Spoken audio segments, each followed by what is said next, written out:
दोस्तों राधे राधे। आपका हमारे चैनल पे स्वागत है। चैनल पे नए हो तो चैनल को सब्सक्राइब करें और बेल आइकन को दबाकर रखें। बहुशाखा हृणंताश्च बुद्धयो अव्यवसायी नाम।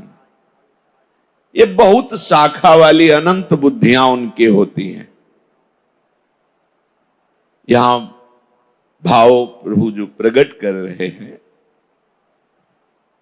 कह रहे हैं कि जिसके हृदय में ये भाव है कि अभी तो हमने भोगों को भोगा ही नहीं, ये भोग लें, ये देख लें, ये सुन लें, ये सूंघ लें, ये छू लें, आदि आदि, ऐसा हो जाता तो ठीक है, ऐसा हो जाए तो और बढ़िया है, ऐसा कर लूंगा। ये जैसे एक शाखा से बहुत छोटी छोटी टहनियां निकलती हैं, फिर उसमें और छोटी छोटी, ऐसे ही भोग की इच्छा मात्र से अनंत शाखाएं प्रकट हो जाती हैं। और यही संसार का बंधन है। ऐसा पुरुष क्षमता को नहीं धारण कर सकता, क्योंकि समता को धारण करने वाली बुद्धि एक निश्चय वाली होती है। सांसारिक वस्तु, पदार्थ, कामना, भोग, बहुत शाखाओं वाली बुद्धि इसमें विचरण करती है। लेकिन प्रभु की प्राप्ति वाली एक बुद्धि होती, सब तज हरिभज, खत्म। एक में काट दिया, पूरा संबंध काट दिया। धन की कामना,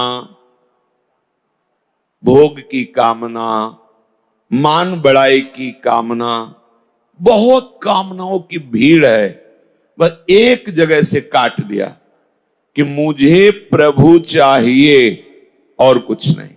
सब तज हरिभज, काट दिया। अब वो जड़ से कट गई तो उनकी बड़ी बड़ी शाखाएं, छोटी छोटी चहनियां, सब खत्म। इसलिए एक बुद्धि है। लेकिन भोगों वाली बुद्धि बहुत शाखाओं वाली, जैसे मिठाई पाई जाए। अब मिठाई में क्या पाया जाए? गुलाब जामुन, गुजिया, दूध पकौड़ी, ये बहुत शाखाएं। ये भोग किया जाए, बहुत शाखाएं।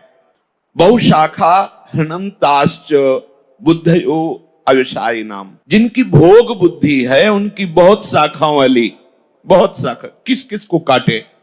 भीड़ लगी हुई, कामना, वासना, तृष्णा, इच्छा, राग, द्वेष। जिसके भीतर मैं भोग करूंगा ये भाव है, वो संग्रह में और भोगों में आसक्त रहता है। और भोगों की अनंत शाखाएं हैं।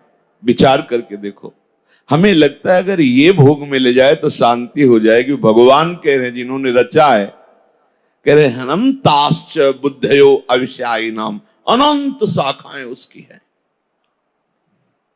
जैसे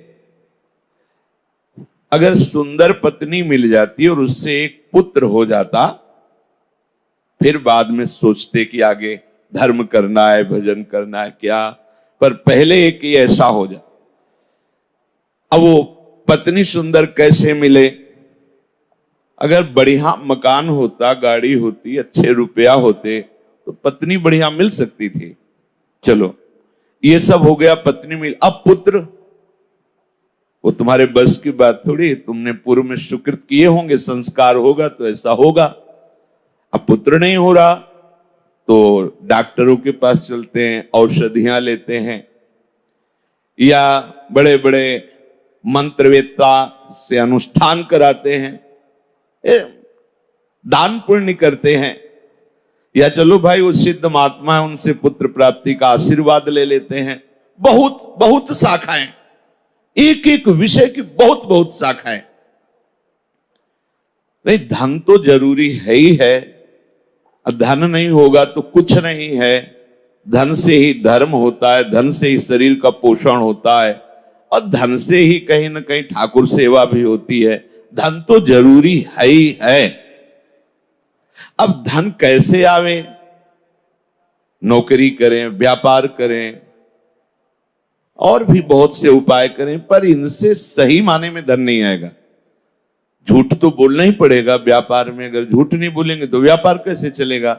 थोड़ी बड़ी बेईमानी तो चलती है, फिर से थोड़ी से काम नहीं चलेगा। अब ऐसा कोई हाथ मारे जिसे लंबा धन आवे, एक बार अधर्म हो जाएगा, थोड़ा सा दान पुण्य कर देंगे, वो पैसा पवित्र हो जाएगा। लोगों की जो अनंत शाखाओं की बुद्धि है अज्ञान की, ये अज्ञान की बुद्धि है। अब किसी ने उनको बताया कि अगर इस आदमी को तुम मार दो तो 5 लाख रुपए मिलेंगे, व्यवस्था हम कर देते, तुम्हारा कुछ नहीं बिगड़ेगा।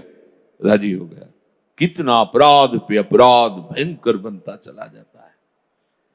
भगवान कह रहे हैं कि जिनके हृदय में ये भोगों की भोगने की लालसा है, वो समता को समझ ही नहीं सकते। नहीं तो प्रभु ने कहा अगर समता का थोड़ा भी आरंभ कर लिया जाए तो आवागमन के चक्र को मिटा देगी। देखो आप लोग कृपा पात्र जन हैं। समता का स्वरूप सहना है। एक स्वरूप की क्षमता होती है जिसमें इधर और इधर सब प्रभु ही है, ऐसा अनुभव होता है। पर ये स्वरूप की क्षमता का अनुभव करने के पहले अंतःकरण की क्षमता आवश्यक है। अंतःकरण की क्षमता होती है क्षमता, अंतःकरण की समता होती क्षमता। क्षमता हाँ सहनशील, शांति अव्यर्थ कालत्वम। जिसने नियम ले लिया है कि किसी भी तरह से मैं अपनी शांति भंग होने नहीं दूंगा, किसी बिना बाहरी सहयोग के। देखो इसमें अगर बाहरी सहयोग लेने की आपने थोड़ी भी इच्छा की तो अनंत शाखाएं फूट पड़ेंगी। हमें इच्छा ही नहीं रखनी। हमारी सुरक्षा का भार और हमें अप्राप्ति की प्राप्ति कराने का भार हरि गुरु के ऊपर है। बिल्कुल विश्वास रखो, किसी अस्त्र में ताकत नहीं है कि आपके पांच भौतिक शरीर का भी भेदन छेदन कर सके, क्योंकि प्रभु हैं और अगर उनका विधान है तो किसी भी रक्षा कवच की ताकत नहीं कि बचा सके। बिल्कुल दृढ़ निश्चय कर लो। पर यह दृढ़ निश्चय भगवत कृपा से ही होगा, नहीं तो हम बातें जरूर करते हैं प्रभु के विश्वास की, पर हम विश्वास रखते हैं अस्त्र शस्त्रों में, विश्वास रखते हैं मित्रों में, अंगरक्षकों में। जब अजान बाहु अभेद भुज दंड मूल प्रभु के भुजाओं का भरोसा होगा तो फिर अन्य कोई भरोसा नहीं होगा। अन्य भरोसा हुआ तो बहुत सी शाखाएं हैं। बोलो अन्य भरोसा में क्या विश्वास कि अस्त्र चली जाएगा, यंत्र है, नहीं चला। क्या विश्वास जो अंग रक्षक उसी की बुद्धि बदल जाए, काल उसी की बुद्धि में बैठ करके प्रहार करवा दे। क्या भरोसा? एकमात्र जिसे किसी भी तरह की कोई सुख सुविधा की आकांक्षा है तो समता को निर्धारण कर सकता है। यह खास बात है, क्योंकि समता हृदय की क्षमता है। जब तक आप इस बात को स्वीकार नहीं करेंगे भगवत मार्ग में आगे नहीं बढ़ पाएंगे। प्रायः लड़खड़ा के यहीं गिर जाते हैं, राग द्वेष में ही गिर जाते हैं। बहुत बड़ा जाल है। राग द्वेष दोनों खोइए तब खोजिए पद निर्वाण, महापुरुषों ने कहा है। प्रभु कह रहे हैं कि पहले तो तुम्हें सत्संग के द्वारा यह निश्चय करना होगा। ये तुम्हारी जो बहुत शाखाओं वाली बुद्धि है, इसका त्याग किए बिना निश्चय नहीं होता। हमारी जो बुद्धि बहुत शाखाओं में फैली हुई है, उसका कारण ढूंढना होगा। हमारा बहुत शाखाओं में भ्रमण करने का कारण है सुख। हम कहीं भी किसी भी व्यक्ति से, वस्तु से, स्थान से या कहीं, उसका कारण होता है सुख भोगना। ध्यान दीजिए, पूरी की पूरी जीवन इसी में व्यतीत हो जाता है, सुख की खोज।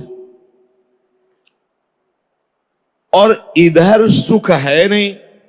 दुखालयम भगवान ने बनाया और मोटी हेडिंग में लिख दिया, दुखालयम अशाश्वतम, ये नाशवान है और दुखमय है। और आप उसी बाजार में जहां दुख बट रहा है, दुख योनयः, जिसके भोगने से दुख ही प्रकट होगा, वहां सुख की खोज कर रहे हैं तो अतृप्त ही रहते हैं। कारण उसका है, वहां है नहीं वो। कीट पतंगे से लेकर बड़े बड़े सम्राट तक सब अभावग्रस्त हैं। ये महापुरुषों की अंतर्दृष्टि से देखा गया है। एक छोटे कीट से लेकर एक बहुत बड़े सम्राट के हृदय को देखा तो अभाव ही अभाव है, अतृप्ति ही अतृप्ति है। अपने को लगता है अगर इतना रुपया हो, इतनी वस्तु हो, ऐसा सुंदर रूप हो, ऐसा मकान, ऐसा जैसे हम कल्पना करते हैं, ऐसा ऐसा हो तो हम सुखी हो जाएं। तो बहुत से लोग ऐसे हैं जो तुम कामना कर रहे हो वो उनको सहज में प्राप्त है, तो वो निष्काम हो जाना चाहिए, पर वो उससे बड़ी कामना कर रहे हैं, उससे बड़ी कामना, वो उससे बड़ी कामना। समझो, ये बहुत शाखाओं को काटना होगा, नहीं भगवत मार्ग में आगे नहीं बढ़ पाएंगे। सबको अभाव ही अभाव है, सबको। दुखालयम अशाश्वतम में जो सुख खोज रहे सबको अभाव है, महापुरुषों ने देखा। कोई कितनी भी सांसारिक संपत्ति का या कितने ही उच्च पद का अधिकारी क्यों न हो जाए, वो अपनी स्थिति से कभी भी संतुष्ट नहीं हो सकता। सांसारिक संपत्ति और सांसारिक उन्नति आपके हृदय में अभाव ही पैदा करेगी। चाहे जितनी संपत्ति हो और चाहे जितना बड़ा पद हो, आपका हृदय में अभाव ही रहेगा। कोई न कोई वस्तु, कोई न कोई चाह, कोई। बड़े बड़े देवताओं तक की यही दशा है।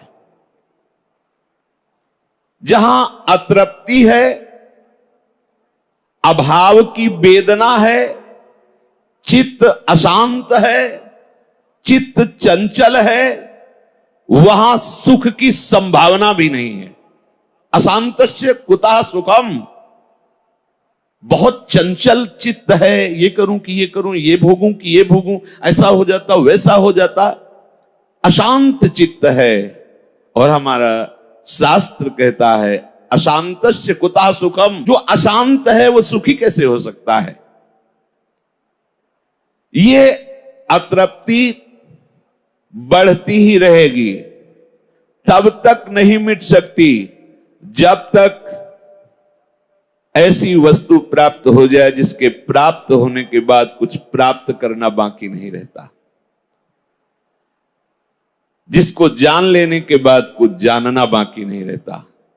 यही शांतस्य है।